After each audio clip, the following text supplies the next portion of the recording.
नमस्कार, मैं हूं श्रीनारायण तिवारी और आप देख रहे हैं नेशनल न्यूज। दिल्ली की एटीएस, उत्तर प्रदेश एटीएस के सहयोग से अब तक 9 आतंकवादियों को आतंकवादी गतिविधियों में शामिल 9 लोगों को गिरफ्तार किया है, जिसमें एक महाराष्ट्र से अर्थात मुंबई के धारावी में रहने वाले एक व्यक्ति को गिरफ्तार किया गया है। मुंबई पुलिस के किसी भी टीम को इस बारे में कोई जानकारी नहीं। सबसे आश्चर्य की बात यह है कि मुंबई एटीएस, महाराष्ट्र एटीएस को इस बारे में भनक तक नहीं लगा। मुंबई धारावी में रहने वाला जान मोहम्मद अली मोहम्मद शेख को गिरफ्तार कर लिया पुलिस ने। वह दिल्ली जा रहा था। जान मोहम्मद शेख दाऊद का आदमी है। इस बात को मुंबई एटीएस चीफ ने स्वीकार किया उन्हें पता है कि वो दाऊद का आदमी है और 20 साल से दाऊद के लिए काम कर रहा है, 20 साल से दाऊद के संपर्क में है। उन्हें स्वीकार किया है। एटीएस चीफ विनीत अग्रवाल ने प्रेस कॉन्फ्रेंस लेके ये जानकारी दी है। सबसे जो दुखद पहलू है वो यह है कि दाऊद से संबंधित व्यक्ति नई आतंकवादी गतिविधियों को देने के लिए सक्रिय है, मुंबई जैसे शहर में रहता है और एटीएस को भनक तक नहीं लगती।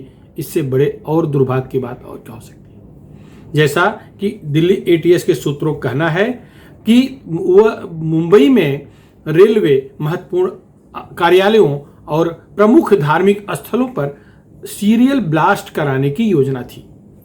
मुंबई ही नहीं, उत्तर प्रदेश, दिल्ली, ये 3 राज्यों में, महाराष्ट्र, उत्तर प्रदेश, दिल्ली, इन 3 राज्यों में आतंकवादी गतिविधियों को अंजाम देने की योजना इन आतंकवादी गिरोहों को थी। इनका पूरा संचालन पाकिस्तान से हो रहा था। बुधवार को जो 6 लोग पकड़े गए, उनमें से 2 दिल्ली के, 3 उत्तर प्रदेश के, 1 मुंबई का है। इनमें से 2 लोग पाकिस्तान में 15 दिन का प्रशिक्षण लेके आए हैं। वो मस्कट गए, मस्कट से जहाज से, पानी के जहाज से, नाव से कह लीजिए, पाकिस्तान आए और पाकिस्तान के फत्ता कैंप में, जहां पर कसाब ने ट्रेनिंग लिया था, वहीं ये लोग 15 दिन ट्रेनिंग लिए। इसके बाद इंडिया आए और अब दिवाली, नवरात्रि, दशहरा आदि, रामलीला जैसे दशहरा में होता है, आदि मौकों पर, आदि हिंदू धार्मिक उत्सवों के मौकों पर सीरियल ब्लास्ट करने की रणनीति बनाई गई थी। दिल्ली एटीएस ने खुलासा किया है कि वो उत्तर प्रदेश और दिल्ली और मुंबई को दहलाने की पूरी रणनीति तैयार थी, रेकी भी हो चुकी है। अब आश्चर्य इस बात का हो रहा है कि महाराष्ट्र, मुंबई एटीएस चीफ एक तरह से ऐसा बयान दे रहे हैं जिससे आतंकवादियों को मदद मिल जाए। क्या चक्कर है।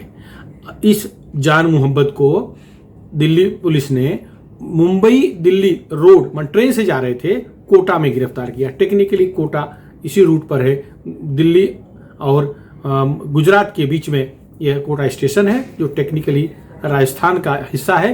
वहां पुलिस ने धर दबोचा। क्या मामला है। दिल्ली एटीएस और यूपी एटीएस के जवान मुंबई आए थे, कई दिन से इस पर नजर रखे हुए थे। जब ये ट्रेन पकड़ा, उन्हें पूरी जानकारी थी, उन्हें दिल्ली के सूत्रों से पूरी जानकारी थी कि वो दिल्ली आ रहा है और उसको उत्तर प्रदेश से बड़ा जखीरा लाना है, दिल्ली पहुंचाना है और दिल्ली में दहशत करने के लिए, दिल्ली में आतंक फैलाने के लिए, दिल्ली में ब्लास्ट करने के लिए रणनीति जो बनी है उस पर काम करना है। इस बात की जानकारी दिल्ली एटीएस को थी। मुंबई आकर के इसे बराबर, जब तक वो मुंबई की सीमा में था या गुजरात की सीमा में था, तब तक उसे नहीं दबोचे। जैसे ही वो राजस्थान की सीमा में आया, या यूं कहिए उनका ट्रैप पूरी तरह से जब सफल होता दिखा, जब उन्हें लगा कोई अड़चन नहीं है, तो उसे उठा लिए। जबकि मुंबई से ही उसके पीछे लोग जा रहे थे, एटीएस के जवान अलग अलग ढंग से जा रहे थे, अलग अलग रूप में थे। खबर तो यह है कि रेलवे कर्मचारी के रूप में भी वो उस पर नजर रख रहे थे ट्रेन में। स्लीपर, वो 9 तारीख से दिल्ली की योजना बना रहा था, उसको टिकट नहीं मिल रहा था रेलवे का। 9 को टिकट निकालने का प्रयास किया, 9 सितंबर को नहीं मिला, 10 को नहीं मिला, अंत में 13 सितंबर को वेटिंग लिया और कोटा भी ले लिया। आश्चर्य की बात है उसे टिकट कंफर्म हो गया। अब पुलिस एटीएस सब जांच कर रही, कोटा किसने दिलवाया। खैर वो भी पकड़ में आ जाएगा। आतंकवादियों का हाथ बड़े लंबे होते हैं, देशद्रोहियों का हाथ बड़े लंबे होते हैं। सवाल यह है कि जब विनीत अग्रवाल अर्थात एटीएस चीफ मुंबई कह रहे हैं कि उन्हें दिल्ली पुलिस ने कोई इंटेलिजेंस इनपुट नहीं दिया था, आईबी ने कोई इंटेलिजेंस इनपुट नहीं दिया था इसके बारे में, तो और वो लोग आगे कार्रवाई कर गए, इस बात को स्वीकार कर रहे हैं। अब ये कह रहे हैं कि उसके पास, जान मोहम्मद के पास से भले कोटा में गिरफ्तार किया गया है, कोई हथियार नहीं मिला है, कोई विस्फोटक सामग्री नहीं मिली है। विनीत अग्रवाल जी, ये क्यों कह रहे हो? क्या इस बयान से आतंकवादी जान मोहम्मद को मदद नहीं पहुंचेगी? अरे भाई, कोर्ट में ये मामला कल जाएगा तो वो कह सकते हैं ना कि मुंबई टीएस चीफ कह रहा है कि ये नहीं हुआ था। जो पीछे लगे हैं ऐसे आंख बंद करके थोड़ी गिरफ्तार कर लेंगे, उनके पास पक्के सबूत होंगे तो गिरफ्तारी हुई है। दुर्भाग्य की बात है। क्या चक्कर है 1992 में मुंबई दहलाने के लिए सीरियल बम ब्लास्ट हुआ था? क्या चक्कर है? दाऊद बीच में 6-7 साल पूरा शून्य था, शांत था। इस जान मोहम्मद को और पूरे घटनाक्रम जो हुआ है, जो आतंकवादी पकड़े गए हैं, इन सबको फाइनेंस देने का काम दाऊद का भाई कर रहा था, अनीस इब्राहिम कर रहा था। पैसा पहुंचाना, मैनेज करना, ये सारा काम इब्राहिम के संकेत पर, इब्राहिम की मदद पर, इब्राहिम की प्लानिंग से हो रहा था। मतलब साफ है कि इसमें दाऊद का पूरा हाथ। अब दाऊद किस तरह का सीरियल ब्लास्ट करा सकता है, यह अनुमान लगाया जा सकता है। 92 का सीरियल ब्लास्ट दाऊद की देन थी। मुंबई में, महाराष्ट्र में जब भी ब्लास्ट हुए हैं, दाऊद ही इसके पीछे रहा है। कसाब जो आया था वो अलग मुद्दा था, आतंकवादी अलग ढंग कार्रवाई थी, लेकिन ये जो प्लानिंग चल रही थी ये उससे भयावह रिजल्ट आता, इससे भयावह प्लानिंग थी ऐसा दिख रहा है। लेकिन मुंबई एटीएस, मुंबई पुलिस, जिसकी तुलना कभी हम स्कॉटलैंड यार्ड पुलिस से करते थे, आज क्या हो गया हमारी पुलिस को? हमारे मुंबई पुलिस क्या हो गया? बाहर की पुलिस आती है और ऑपरेशन करके चली जाती है, हमारी पुलिस को भनक तक नहीं लगता। इससे दुर्भाग्य की बात और क्या होगी? अब अपनी पीठ थपथपाने के लिए कह सकते हैं कि हमारे पास उसके दाऊद से संबंध होने की सूचनाएं थी। अरे भाई, जब सूचनाएं थी तो आप क्यों नहीं सक्रिय हुए? आप क्यों नहीं उठा लिए? अभी एक जान मोहम्मद शेख पकड़ा गया है। दिल्ली एटीएस के सूत्रों की माने तो ऐसे असंख्य स्लीपर सेल मुंबई में हैं जिन पर नजर है उनकी। मुंबई एटीएस को चाहिए कि वो भी अपनी तरह से सक्रिय हो और उठा ले। वैसे खबर है कि मुंबई एटीएस चीफ को गृह मंत्री दिलीप वलसे पाटिल ने बुला करके काफी खरा खोटा सुनाया। उन्हें इस बात की जरूर शर्मिंदगी महसूस हो रही है कि दिल्ली की एजेंसी आती है, बाहरी एजेंसी आके ऑपरेट करके चली जाती है, हमारे पुलिस को भनक तक नहीं लग रही है। इस बात को उन्होंने स्वीकार भी किया है और दिलीप वलसे पाटिल ने क्लास ली है इन अधिकारियों की।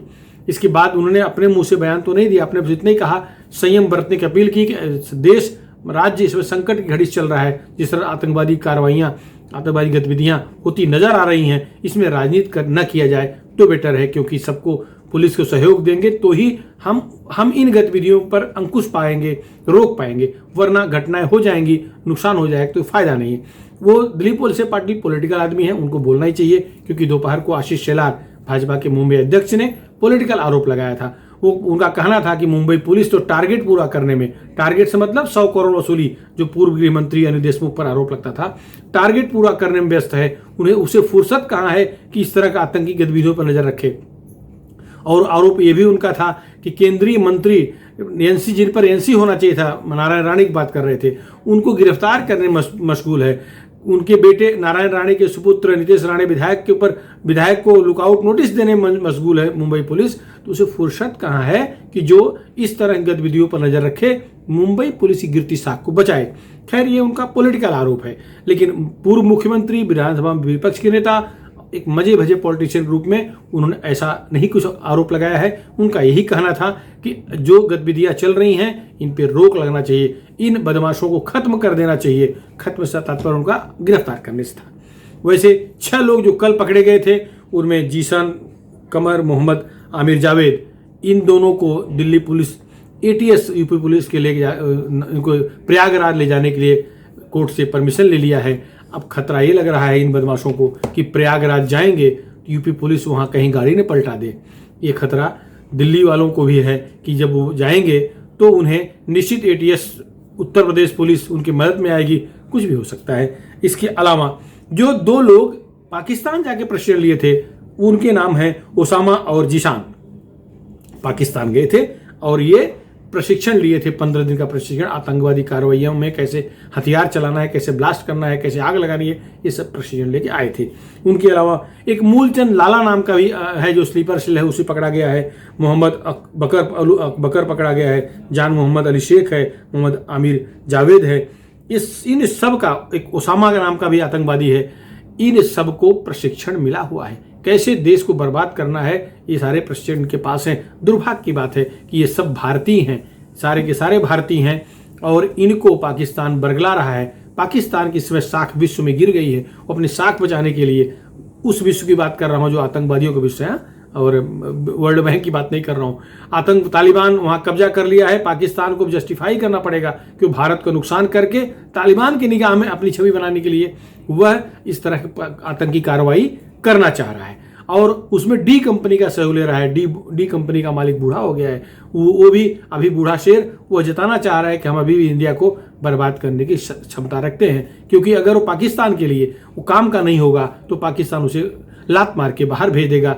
और पाकिस्तान ऐसे लोग क्यों पालेगा जिसकी छवि वैश्विक आतंकवादी के रूप में हो।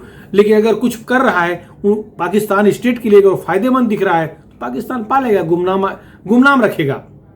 आपकी जानकारी के लिए, खैर आपको पता ही होगा कि जो 2 लोग पाकिस्तान प्रशिक्षण लेने गए थे, उनको आईएसआई और वहाँ की जो इंटेलिजेंस एजेंसी है, उन दोनों ने प्रशिक्षण दिया है, आतंकवादी गतिविधियों को संचालित करने का प्रशिक्षण दिया है। वो आकर के भारत में रिक्रूट कर रहे हैं, भारत के लोगों को ट्रेंड किए। कुल 9 लोग पकड़े गए हैं, करीब 70 से 80 लोग अब डिटेन किए गए हैं। और सबसे दुर्भाग्य की बात है कि प्रतापगढ़, रायबरेली, लखनऊ, प्रयागराज आदि इलाकों में बहुत सारे लोग स्लीपर सेल के रूप में काम कर रहे थे। इनका उद्देश्य एक तो महाराष्ट्र, हमारे देश की आर्थिक राजधानी मुंबई, दूसरा देश की राजधानी, राजनीतिक राजधानी दिल्ली, और देश की सांस्कृतिक राजधानी, देश की धार्मिक राजधानी उत्तर प्रदेश माने प्रयागराज और श्री अयोध्या जी को क्षतिग्रस्त करना था।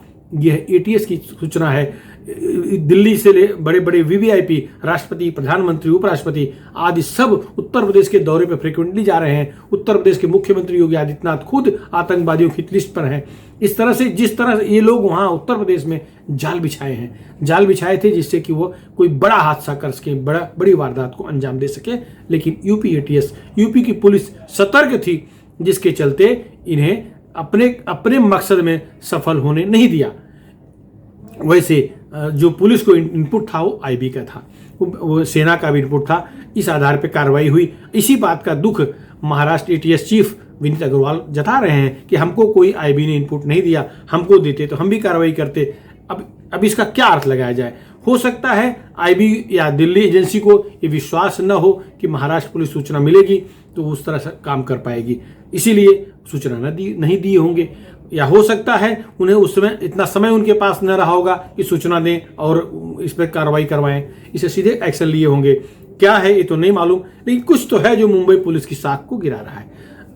अब उद्योगपति अंबानी के घर के पास जिस तरह जिलेटिन मिला है, जिस तरह से एक एपीआई सचिन वाजे उसमें इन्वॉल्व रहा है, गृह मंत्री का नाम, 2 मंत्रियों का नाम आए हैं, इससे तो निश्चित है कि मुंबई पुलिस से किसी को भी सशंकित रहना पड़ेगा। कोई भी सशंकित रहता होगा तो इसी चक्कर में शायद ये एटीएस को सूचना नहीं दी गई होगी, क्योंकि अगर एटीएस को सक्रिय होती मुंबई की तो वो अंबानी घर के सामने 18 जिलेटिन रखने का साहस सचिन वाजे न करता, और रखता तो तुरंत वो उठा लेते, क्योंकि आतंकवादी कार्रवाई से, आतंकवादी गतिविधियों से निपटने के लिए ही एटीएस बनती है।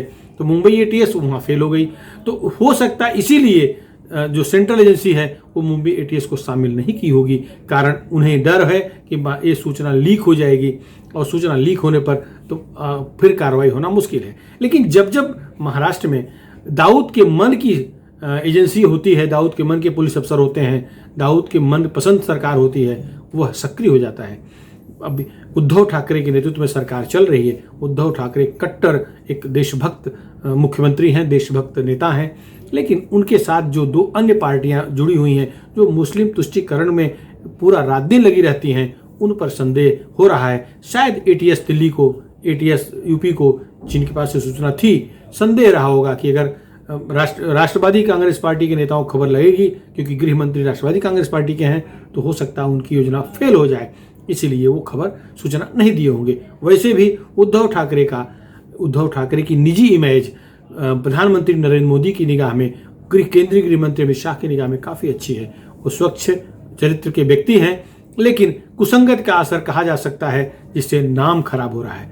निश्चित है पाक प्रशिक्षित आतंकवादी पकड़े जा चुके हैं। बड़ी रणनीति जो बनाए थे देश को नुकसान पहुंचाने की, वह फिलहाल कोलैप्स हो गई है, उस पर सफल होते नहीं दिख रहे हैं। लेकिन निश्चित है Mumbai police, Mumbai ATS, Maharashtra police का नाम जो था अब वो नहीं है। आतंकवादियों पर, अपराधियों पर, गुंडों पर जो दहशत होनी चाहिए थी वो नहीं है। पब्लिक की निगाह में भी वसूली पुलिस के रूप में मुंबई पुलिस की, महाराष्ट्र पुलिस की छवि बनी हुई है।